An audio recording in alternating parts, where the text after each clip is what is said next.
জয় Madhusudan MgI কিচেনে সকল বন্ধুদের স্বাগত জানাচ্ছি। আজকে আমার রেসিপি হচ্ছে বেগুন দিয়ে, যেটা খেতে খুব টেস্টি হয়। ভিডিওটা প্রথম থেকে শেষ অবধি সবাইকে দেখার অনুরোধ রইল। আসুন ভিডিওটা শুরু করছি। দিয়ে দিচ্ছি সর্ষের তেল। রান্নাটা সর্ষের তেলে হবে।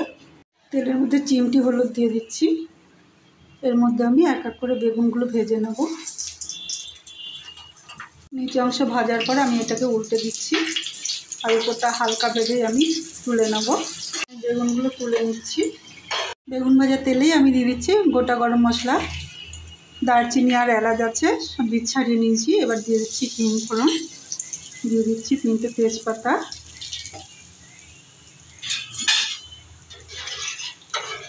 এবার দিয়ে দিচ্ছি টমেটো বাটা, দিয়ে দিচ্ছি আদা বাটা, আর 3 চামচ মতো লঙ্কা বাটা দেবো। এটা আমি ভালো করে কষিয়ে নেব। টমেটো এরকম দরদরা দানার মতন হয়েছে।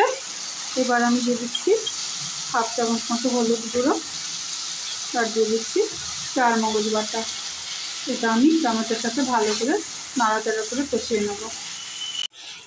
এবার আমি দিয়ে দিচ্ছি ফেটানো দই। এর মধ্যে নুন দেওয়া আছে, আমি আলাদা করে আর নুন দেবো না। এটাও আমি নাড়াচাড়া করে নেব একটু। দইটা 2 মিনিট মতো নাড়িয়ে মিশিয়ে নিয়ে এবার আমি দিয়ে দিচ্ছি জল।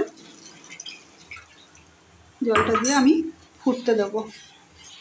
ভালো ফুটে উঠেছে। এরপর আমি দিয়ে দিচ্ছি ভাজা বেগুনগুলো। এবার দিয়ে দিচ্ছি সাজিরে, দিয়ে দিচ্ছি সামান্য জলটি গুঁড়ো, আর দিয়ে দিচ্ছি ঘি।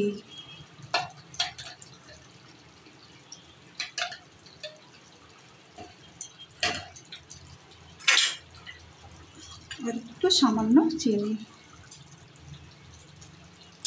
এটা কিছুক্ষণ কুক করে আমি নামিয়ে সার্ভ করব। বেগুনের এই রেসিপিটা ভালো লাগলে লাইক, কমেন্ট আর সাবস্ক্রাইব করার অনুরোধ রইল।